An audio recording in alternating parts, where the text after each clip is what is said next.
Greetings, greetings, greetings. We are here. We're back in the lab. We're back in the lab. And as always, the streak continues. The streak continues. The streak continues. The streak is special people on Run Tell That. We got more special people. As I said, the streak continues. And we got the Pools on here. We got the Pools on with us tonight on Run Tell That. So we say to the Run Tell That family, share, share, share. And we got our family right here. And bam, we got Sister Queen Imani Poole in the house. Bam, she's in the house.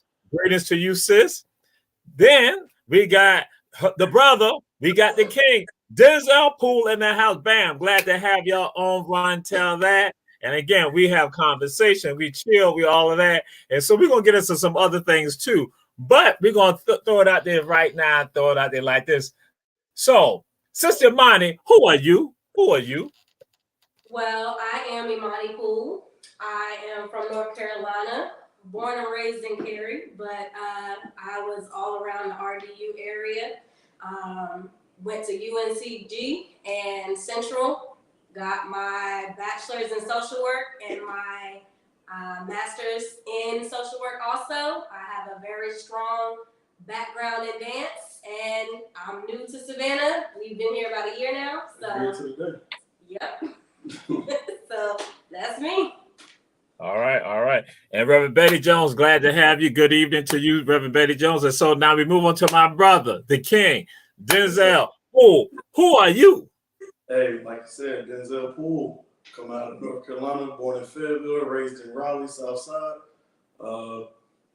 Joined the military straight out of high school.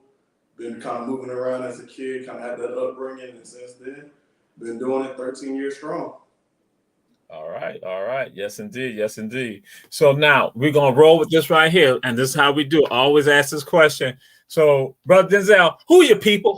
Brother Denzal? Who are your people? You know what I'm saying? I come from a long line of Pools, you know what I'm saying? Sandra Poole actually just moved down, you know what I mean? She moved down to Richmond Hill last year because she got grandbabies down here, so why wouldn't she? She's actually a therapist down here in Richmond Hill. So, you know what I'm saying, that black health, black wealth, black mental health. And then on the other side, my dad is actually in Lithonia. You know what I'm saying? I would have said Atlanta, but I ain't trying to have y'all come at me crazy. So he out there in Lithonia, been out there 20 years now doing this thing. So, you know, we're doing it right. Oh, yes, indeed. And so, Sister Imani, Queen Imani, who are your people? My people are the Stovers, and the Williams is my mom's maiden name. My mom, Mary Williams Stover. Both of them still reside in Cary, North Carolina. She comes from working in the state government, working with United Way, working with a lot of nonprofits. My father, well known across the Eastern Seaboard, Daryl Stover. Everybody in North Carolina knows him. Everybody in Maryland. That man cannot go anywhere without knowing somebody. But both of them are from Maryland originally. My mom from Baltimore and my dad from College Park area. All right. And yes, my brother, King Denzal. Yo, people say they're from Lithonia. They said from Atlanta. I said, you from Lithonia. You from Ackworth. You from Widener. But again, but at least you was on point. You was on point. Because people be tripping like that. I had to let them know. They about to ask me what hood. I don't know. I don't know. I have no idea. That's it. So, Sister Imani, who inspires you? I would have to say all of my ancestors and all those who came before me inspire me. My grandmother, my father's mother, Dolores Stover, that was a no-nonsense woman.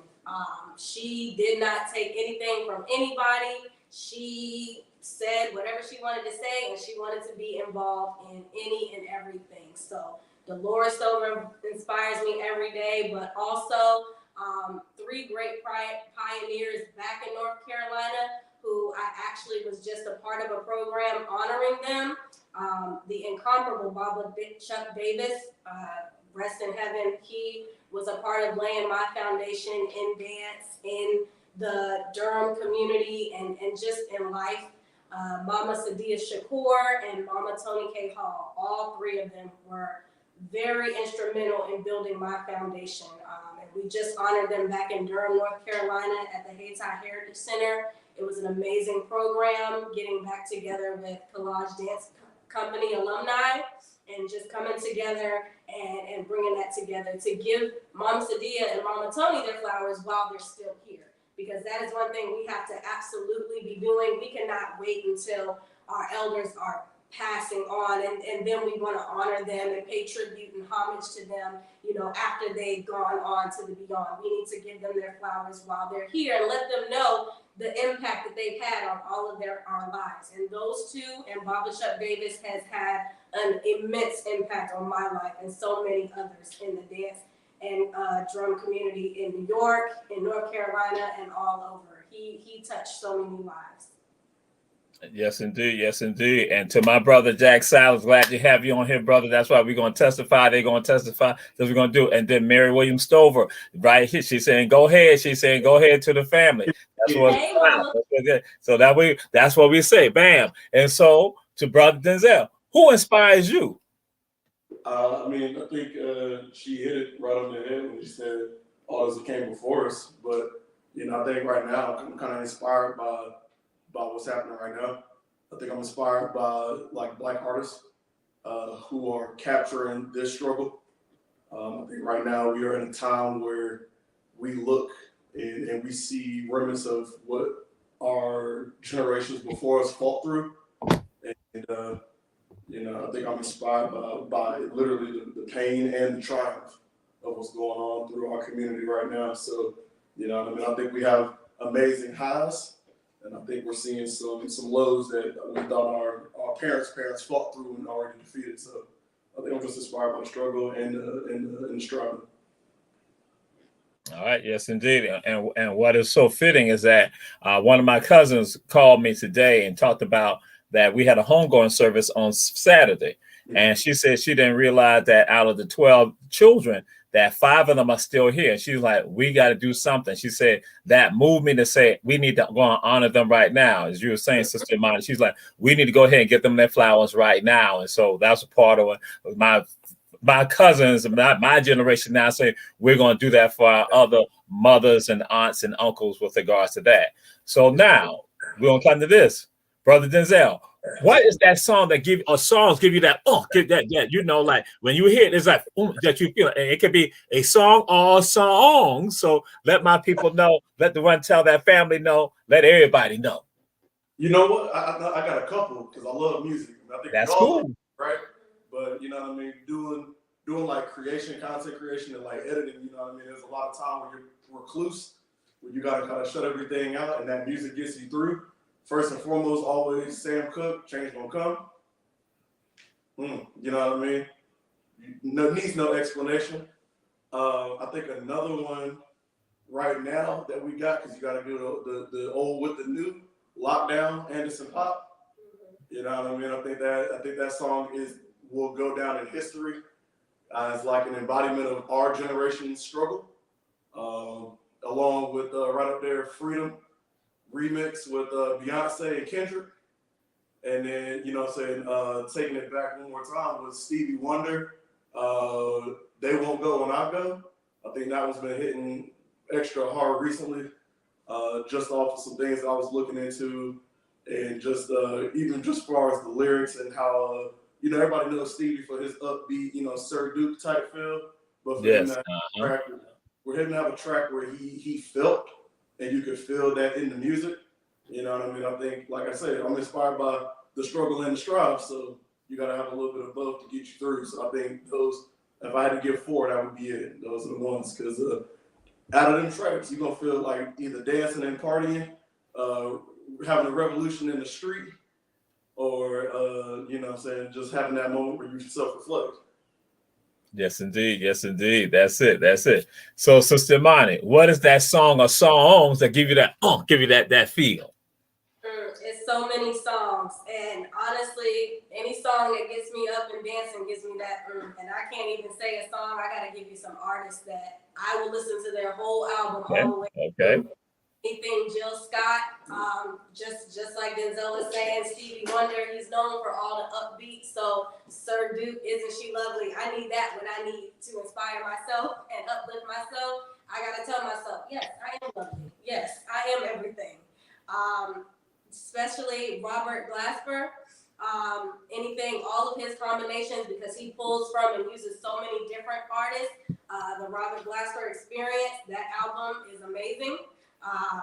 And Maxwell, anything that gets me up moving. So Urban Hanger Suite, all of that, all those albums. Okay, all right. Record collection. Yeah. All all of those records over there in that corner. And so what happens now, if these members of the Run Tell That family, they hear what you all are throwing out there, so they will now go on also. And that becomes a seed planted in some of them. They be like, yeah, I had heard that from Brother Denzal. I had heard that from Sister Imani. And so, bam. And that, again, we are all connected. Now we say to folks, share what's going on. And so now, Sister Imani, we come to you with this right here. What is Kwanzaa 365? Talk about it. What is Kwanzaa 365? Well, Kwanzaa 365 is new. It came to me earlier when we moved here last year, before the actual season of Kwanzaa came about us.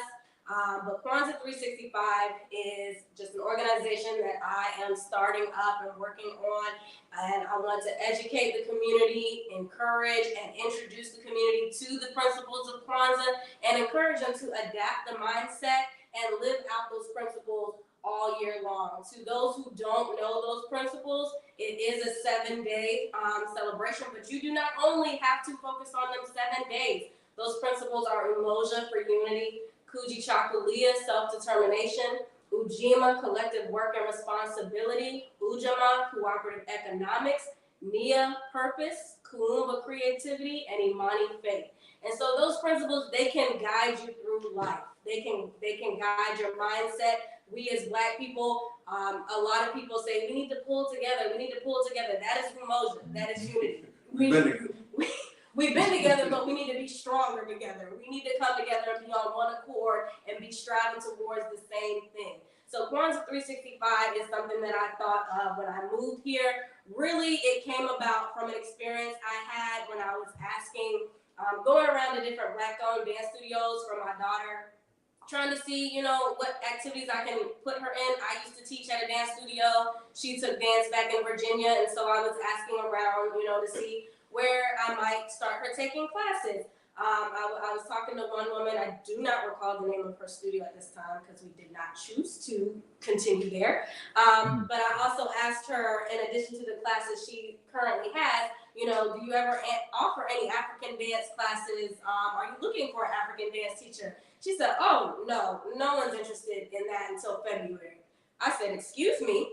I am Black 365. I'm not going to only celebrate my Blackness in the month of February, the shortest month of the year. That is not what we do. That's not what we do. So that experience really lit a fire in me.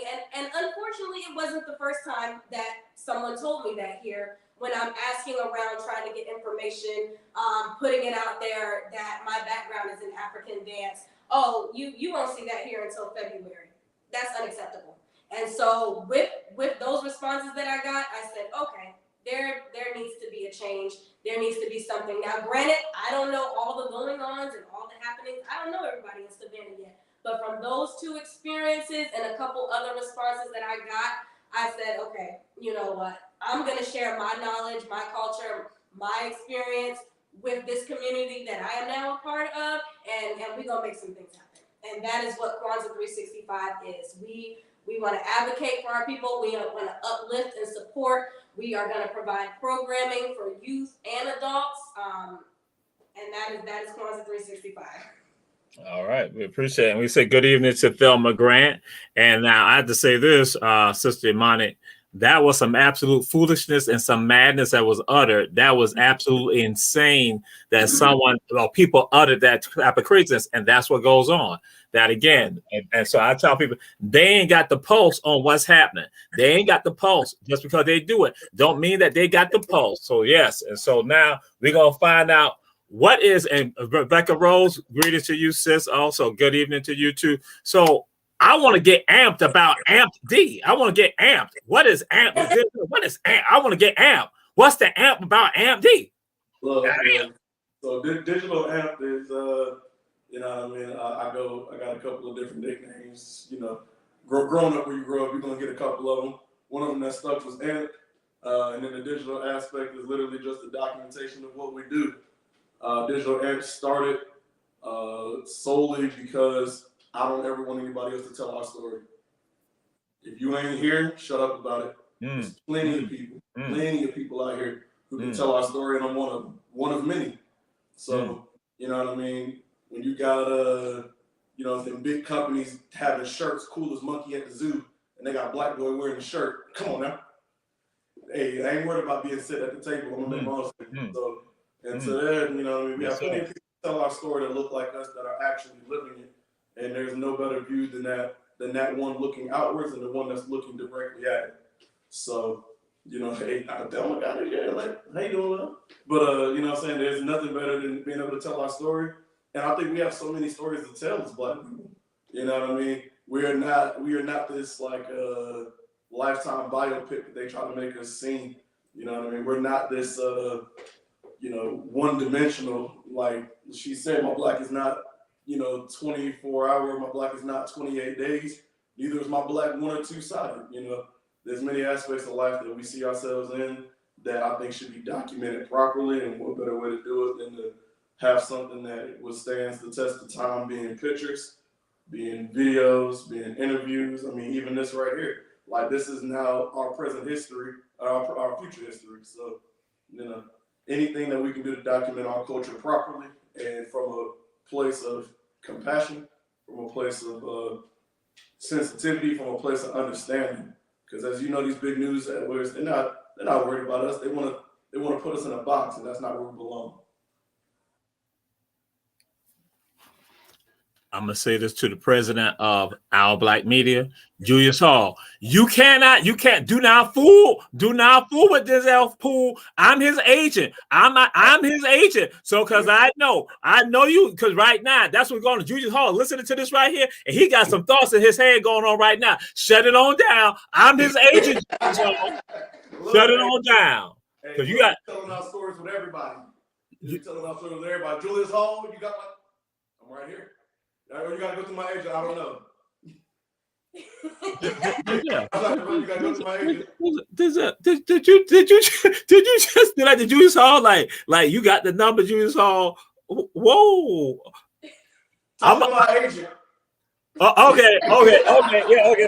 That's what I'm talking about. Yes, indeed. So that's what it's about. So Julius Hall, cut. None of that right now. But we're gonna move on to this right here.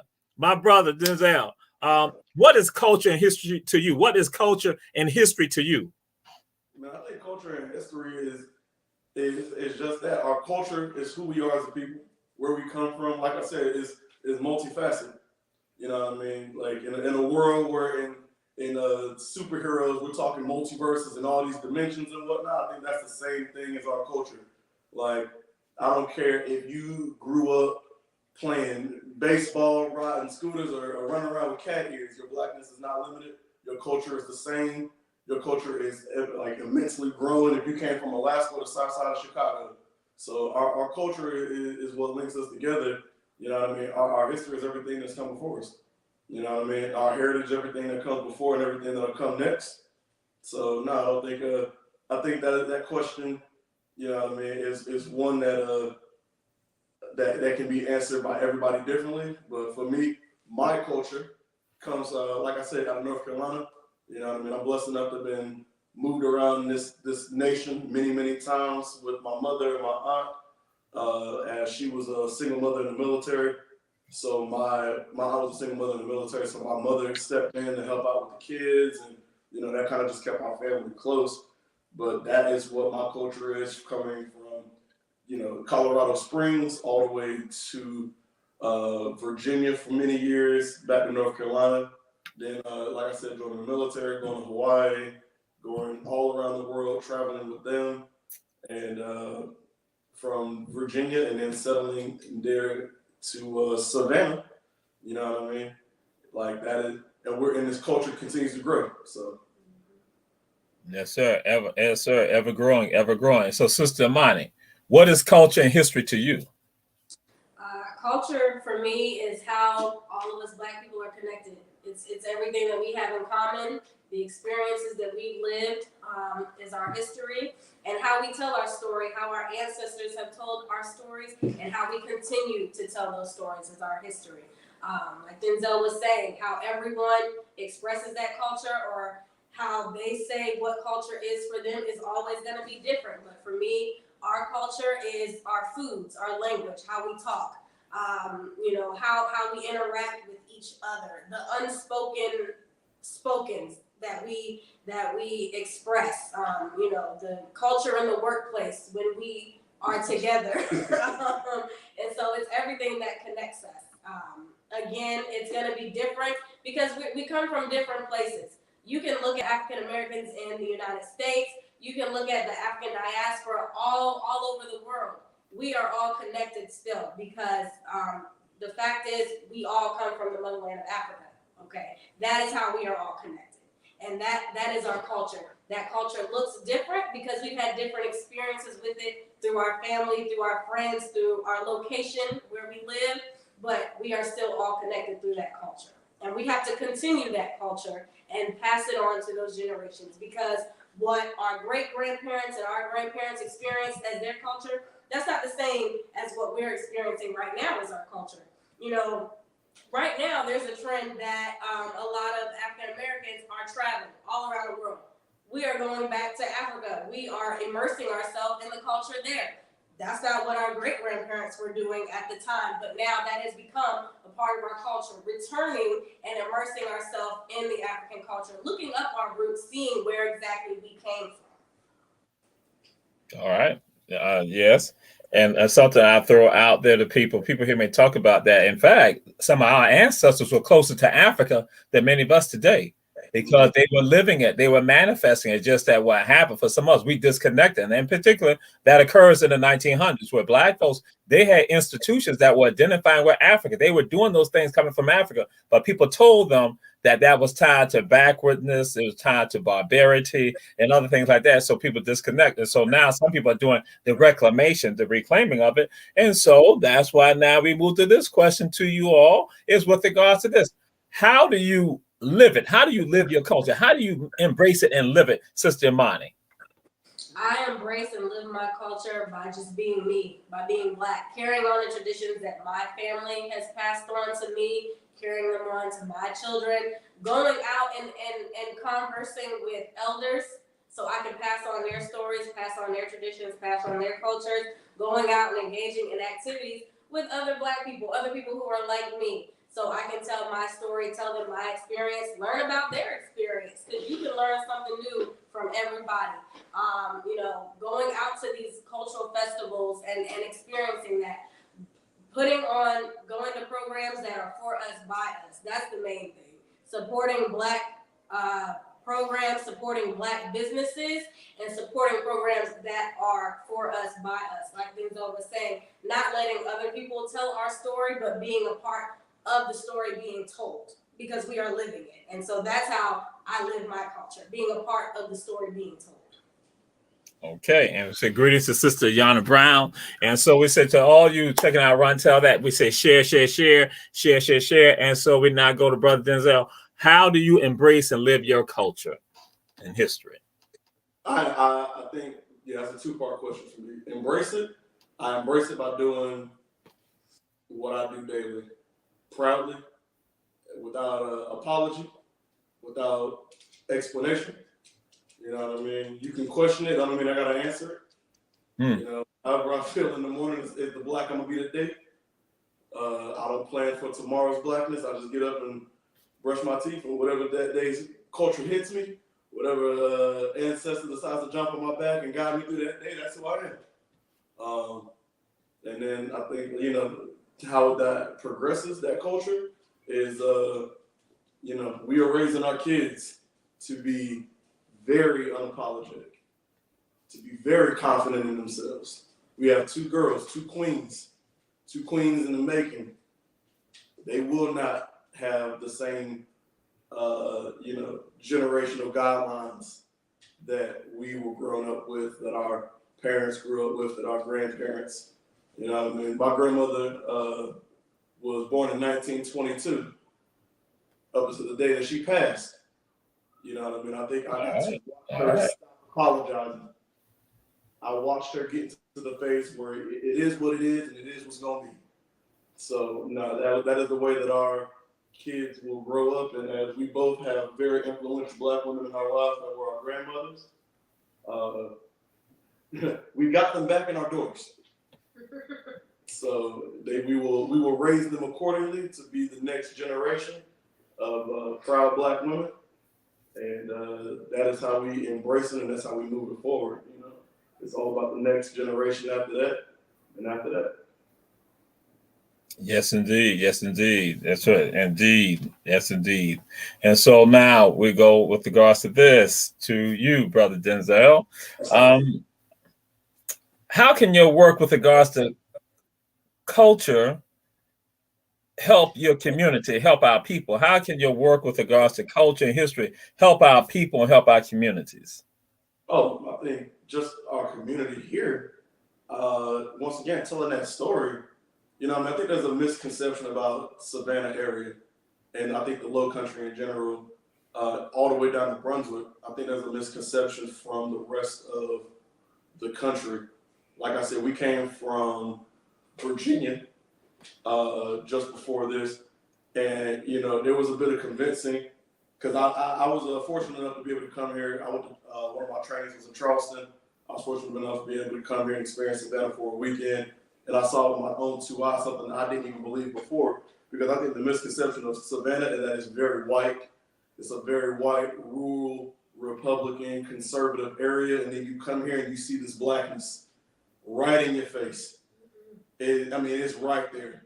And even our friends that come down from North Carolina, Durham, Virginia, you know, DC, Maryland, you know, DC, Chocolate City, baby. You know what I mean? You go up there, and we actually just had some people come down from the fourth, our family come down from the fourth, from DC. And they were like, well, what is there to do? I said, everything you can do up there. Everything you can do up there. Come on down here. It's just as many chocolate faces that's going to smile back at you with a little bit of Southern hospitality, except they ain't in such a hurry to get where you're going.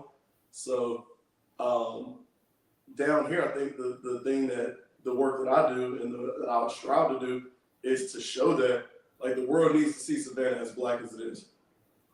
So, like Atlanta ain't the only black thing in Georgia. There's more to Georgia for black folks than Atlanta.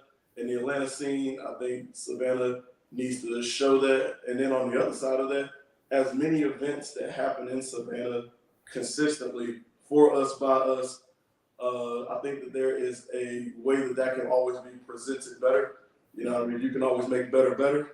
You know what I mean? And you're never at your best. And I think that there's a way that we need to market differently in Savannah because there's no reason that every for us, by us event should not be completely sold out, packed through the door. Everything should not be at the end market because that's the kind of support that is at this level. I think that there are so many different factions that run and everybody wants to eat that they don't realize that there's a table and a spot for everybody. And if you just announce it to everybody at the table at one time, you will be surprised who doesn't come because everybody else already been there.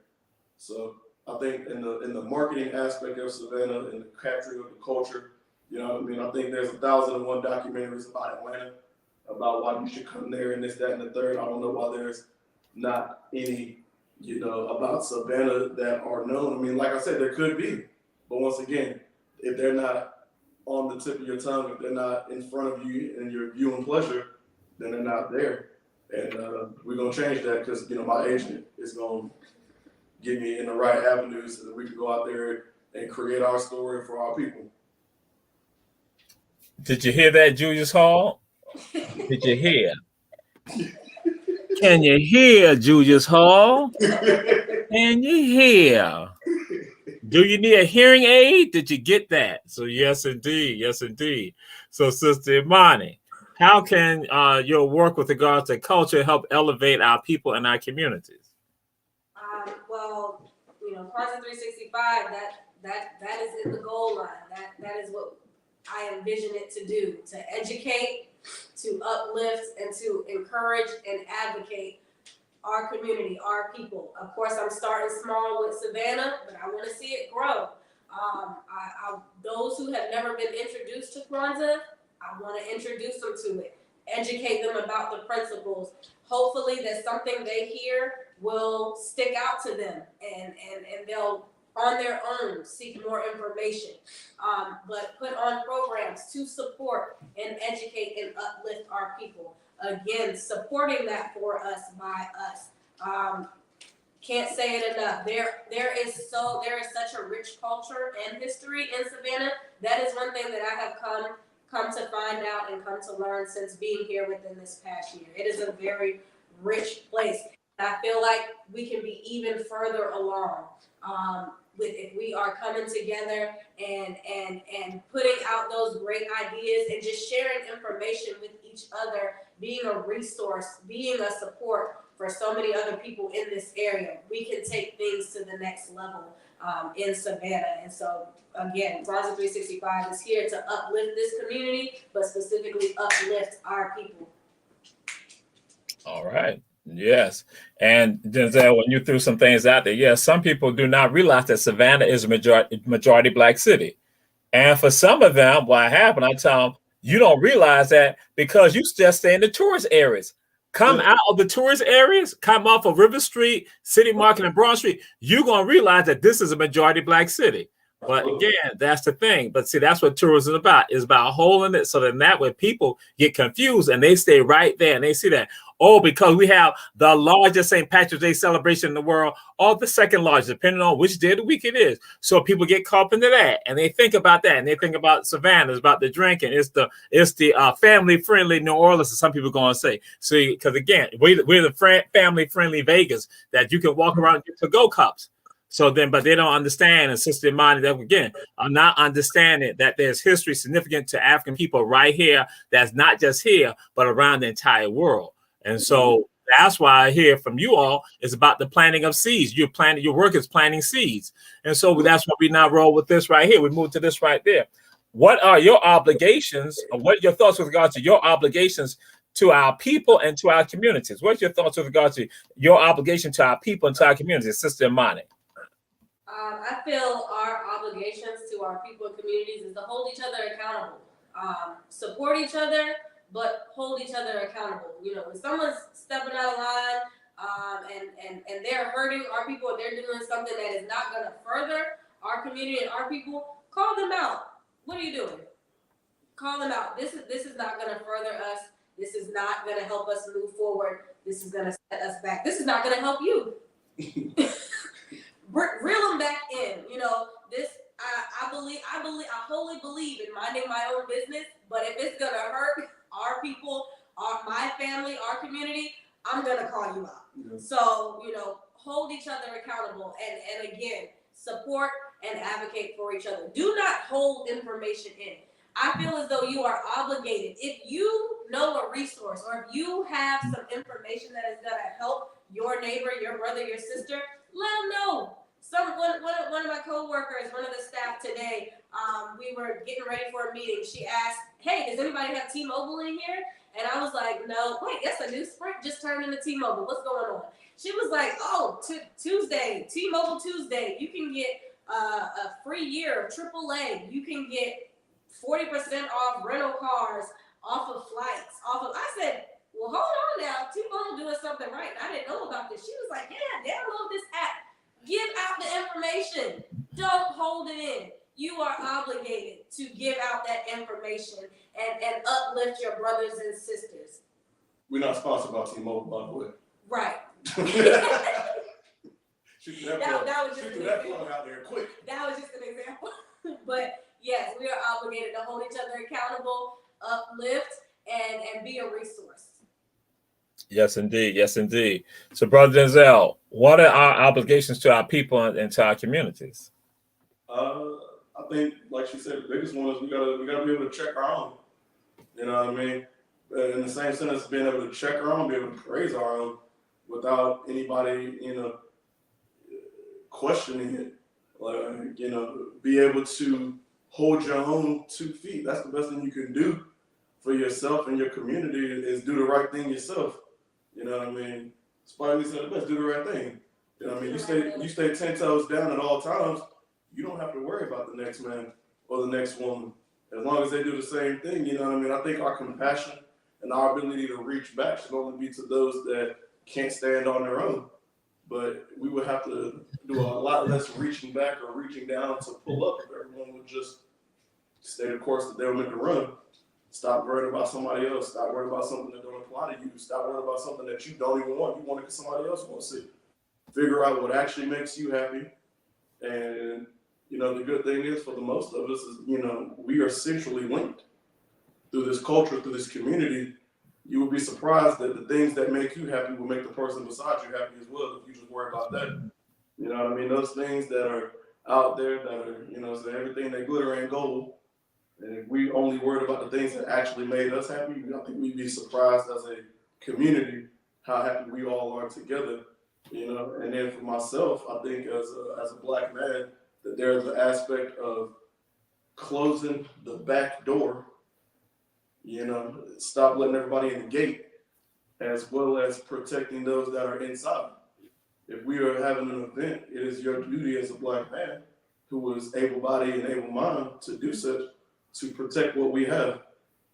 You know, in this country and in your household, and the day that you start operating like the people around you or the people in your household, I think altogether we would be significantly further because they wouldn't have significantly less what we consider in the military to be soft targets. You know what I mean? When the spider web is woven, it gets stronger the more it happens, the more people tap into it. So for us, we just got to get this web stronger and make sure everybody else is out of it. And like I said, close that back door, stop letting people in and they ain't supposed to be here. If you didn't get vetted, if you didn't get checked, if you ain't got the right wristband and ID, go over there, go learn something. You'll get the right one eventually. You know what I mean? When you get this band, come on inside, we're having a great time. You know what I mean? But until then, we got to be able to police our own, check our own, praise our own, because it all can't just be negative, and protect our own. Yes, indeed. So, for those who are checking out the show, Brother Denzal, how can people get in touch with Digital Amped? How can people get in touch with Digital Amp? So, Digital Amped is on Instagram, at Digital Amped, AMPD. Right now, we are doing, you know, there's a lot of the work up there. Well, actually, a lot of the work is not up there. It's been taken down. I just switched over to a platform called Behance. It is a photographer's paradise. It's a content creator's paradise, as well as switching over to doing a lot more videography, like we talked about, documenting that culture. You know what I mean? This is a reach out as well for anyone who has gone through the proper process to go through the creative process, because a lot of the reasons why I've pulled most of the stuff down is because people will take what's ours. You know, so we have to make sure that as we continue to grow, there's enough out there to be seen, but there's so much more to come as soon as everything is officially done. So this is a call out for anybody that is willing, able to help. You know what I mean? You have not because you ask not. So, you know what I'm saying? I am asking for anyone that is out there legally, financially, and then business, which we have an amazing realtor. This will be a shameless plug. Sabrina Scott, fantastic. You know what I mean? Like, she's amazing. And we have to but you have to come right when you go to somebody like that, because she's a charger.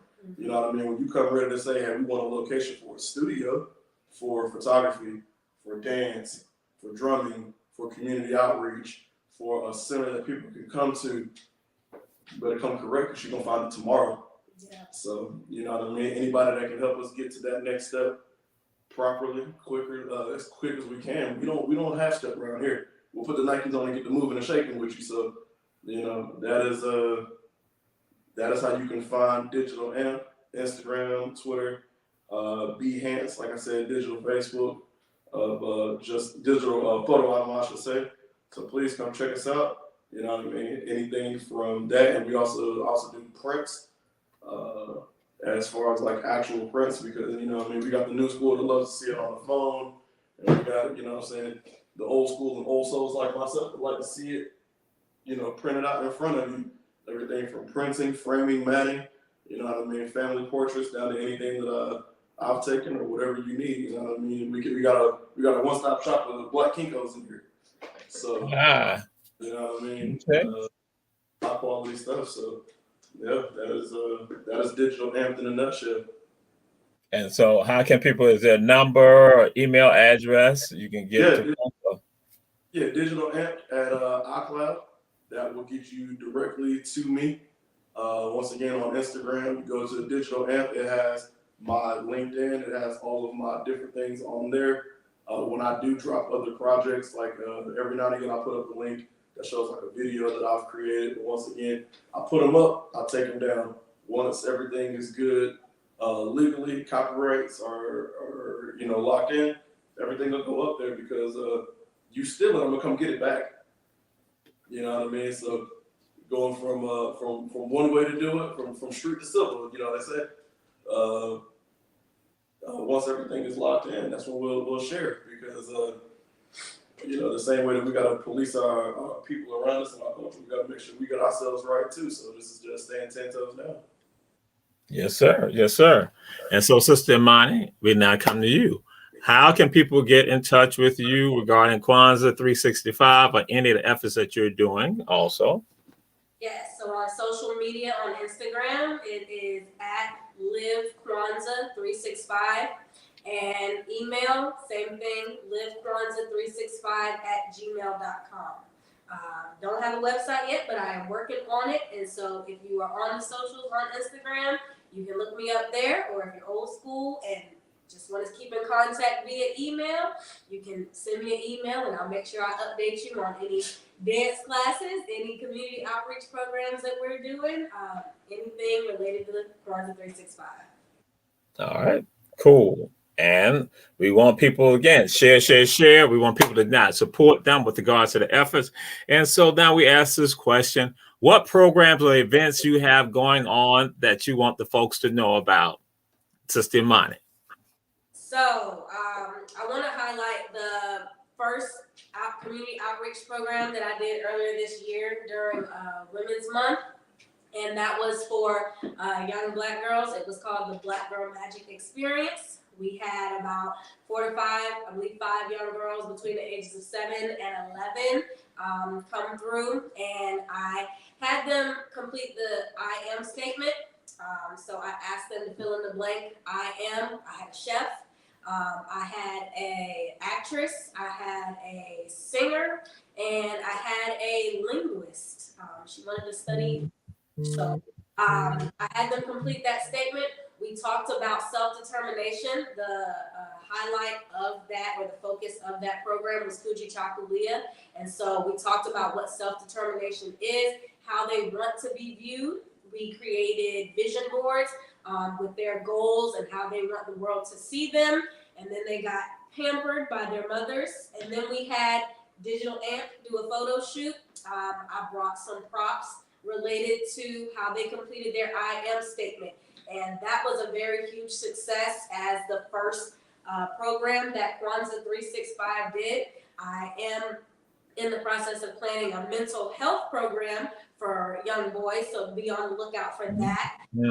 In December, Kwanzaa is coming up, so I am going to be reaching out to you, Dr. Toure, and anyone else in the area regarding upcoming Kwanzaa events and how Kwanzaa 365 can be a part of those, the planning. Yes, sir. 7 days. Don't hide now. So I'm going to be reaching out to see how we can be a part of that. We have actually done 2 previous performances earlier this year for Juneteenth. That was the Kwanzaa Collective, where we had some dancers that I grew up dancing with and some drummers. I have connected with 2 dancers in this area that are going to be doing some performances in September and October. And so we have some community outreach. We have a back to school drive coming up at the end of this month going on. And so we got some things coming up. So please stay in touch. And oh my goodness, dance classes. I teach African dance cardio on Tuesdays at the African American Resource and Information Center. Help and Information Center. It's a very long name. But Tuesdays at 6 to 7. It's a free class to anyone who's interested. And I'm also going to be teaching every other Sunday at Forsyth Park. That's open to any and everyone to come out.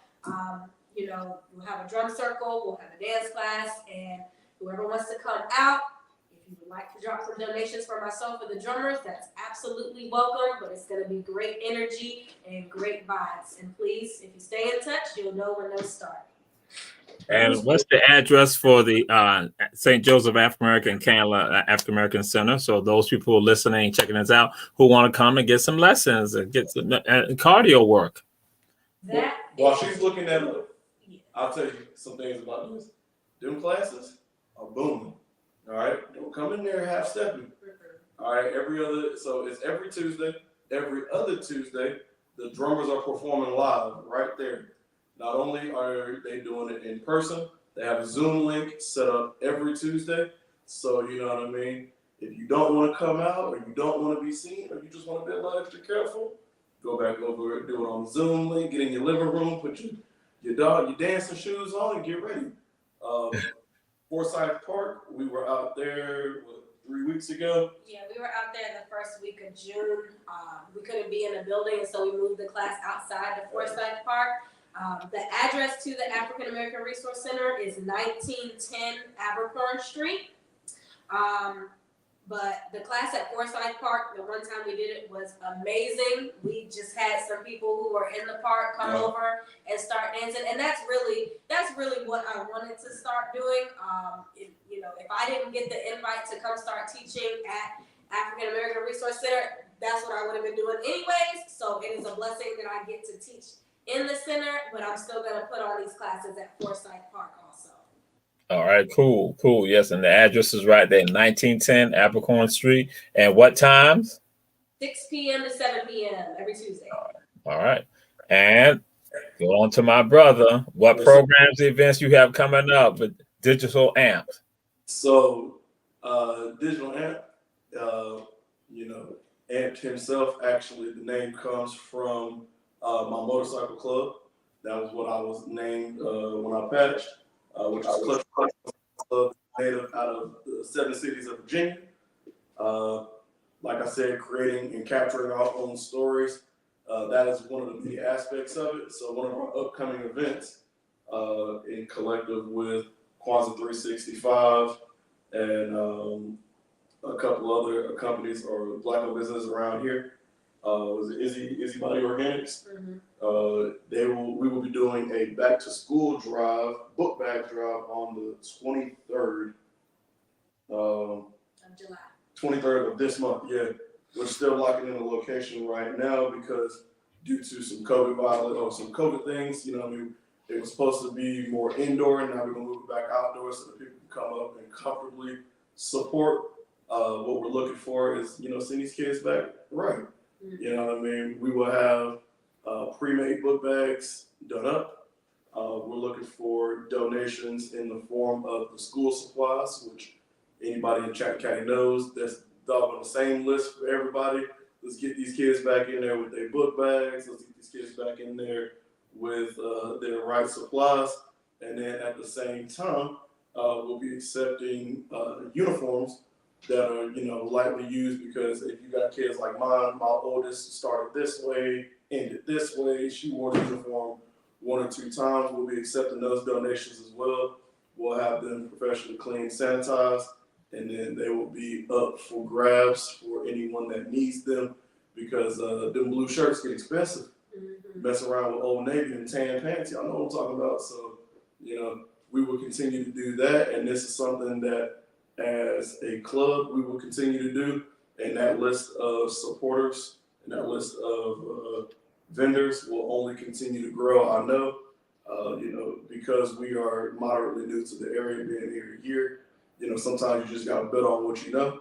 And it's not to ever exclude anybody, but to make sure that things go well the first time, sometimes you just got to work with what you know.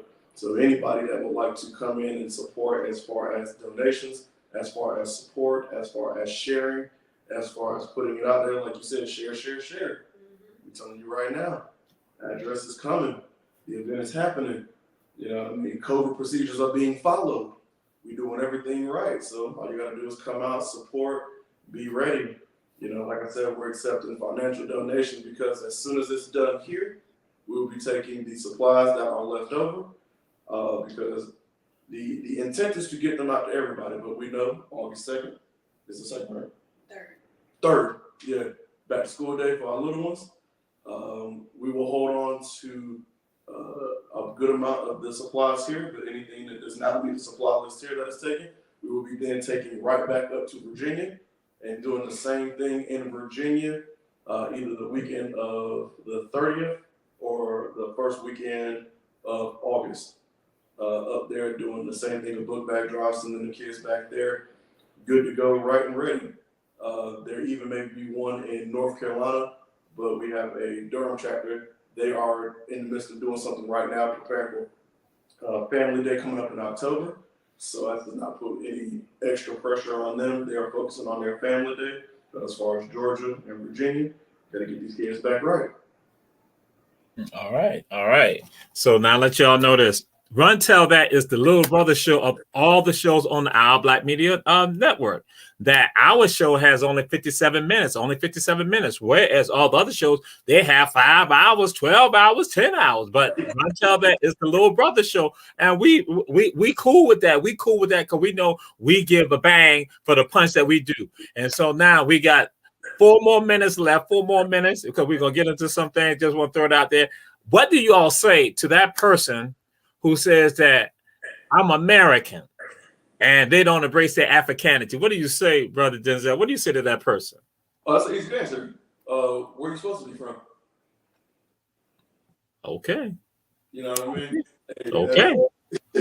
Don't tell me where you're not from. Tell me where you're supposed to be from. Mm. You know what I mean? And if the answer is any different than mine, Yes. Yes, indeed. Yes, indeed. So, Sister Imani, I'm American. I don't need to be doing some of that right there. You know, again, I'm American.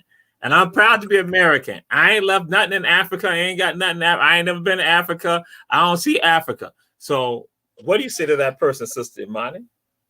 Well, I say if that's you, then do that over there. Woo, woo, woo. We over here are Black. We are African American. We are of the African diaspora, and we're going to be over here celebrating our Blackness. If you want to come see what it's about, okay, but don't hate on it over here. Okay. Come with an open mind, come with an open heart, come with the right energy, and maybe you'll learn something. But if you want to be, I'm American, cool. Be over there with your people. Over there. All right. So we come to a portion of the show that is absolutely and deadly serious. This is a show, question, a topic that I bring up all the time. And I tell folks, I say, please get it right. Please get it right. Please get it right. Get it right. Get it right. The question is this: what is the best high school in Savannah, Chatham County, Georgia? But then also said the best high school in the country, and what is the best college or university in the entire country? We go to you, Sister Imani, first. Sister Imani, you first. Answer the question and please get it right. Please get it right. Well, I don't know about Savannah, but the best high school is Southeast Raleigh Magnet High School. But I just want to say in the entire country. I said in the entire country. I just want to say the entire country. So in the entire country, we're still waiting. We're waiting. Tick, tick, tick, tick. I know there's a Jenkins High School and a Woo! That's all you gotta say. Oh my gosh, you got it right. Jesus. Oh, I should. Okay, go ahead. But go ahead. Continue on. Oh. Like I said, the best high school is Southeast Raleigh Magnet High School. Look at that. You're gonna make me lose my agent here. No, you still good. But ain't that right, Southeast? Hey man, go Bulldogs.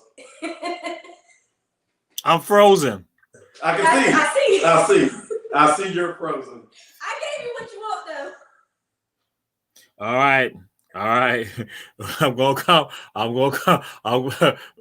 Brother Denzal, I'm coming to you right now. I want you just to get it right. What is the best What is the best college or university? I ain't even gonna fool with you about the high school, but because again, Imani did well, but then she went off the clip on something else after that. But Denzal, what is the best college or university in the United States? And people on Run Tell That are waiting. We're waiting, and the producers are waiting also. Ain't nothing better than Savannah State. Woo! Woo! Woo! Woo! Whoa, you an Eagle, baby. Oh, wait a minute, fly high. You can say we can tell the truth now. If you're underrated, no, I'm just playing. Look, hey. Okay. Yeah, Eagle Rise, we can't go North Carolina Central. That's right, North Carolina Central. We can't go with that. So again, Savannah State, North Carolina Central. So again, you all have redeemed yourself. I'm no longer frozen, but yeah. So we're going to throw it out to y'all. What is a word of inspiration that you all want to give to the listeners of Run Tell That? You can do that in 1 minute. Each one of you can start with Sister Imani. What's a word of inspiration we'll get to the people checking out Run Tell That? And we say thank you to them. I want to say be Black 365, be you 365. And if you have something or an idea that you are wanting to start, dive in. The right people will catch you and lift you up and support you. Go ahead and do it. All right. That's it, Brother Denzal. Hey, mental health as well. Take care of your mind. Take care of your body. Don't worry about what anybody else says. Drink water and mind your Black-owned business. Yes, indeed. And we look forward to having y'all back on because, again, your projects, we say that, again, we need people to always know what's happening. And so we invite y'all back again. We're glad to have y'all on here on Run Tell That. And again, because we already know the producers they're about to shut us down because just like I'll be talking mid-sentence, they just cut just like that. Just like that. Like, again, I'm just saying. So, again, Black 365, stay well. Glad to have y'all joining us. Again, to the family, to the Poole family. Glad to have y'all. Glad to have y'all in the area. Peace and blessings to the family.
like that.